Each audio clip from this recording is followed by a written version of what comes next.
गाजी को सुनाना चाहता हूँ, एक नारा लगाना चाहता हूँ।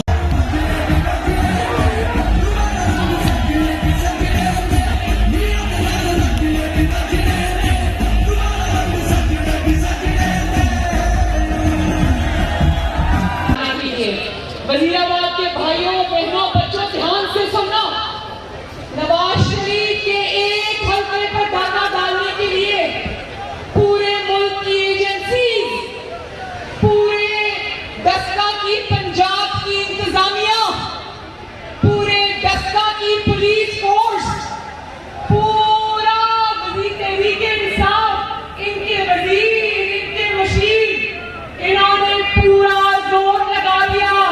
इलेक्शन कमीशन का अमला अगवा कर लिया, लेकिन फिर भी अल्लाह ताला के फजल करम से नवाज शरीफ जीत गया।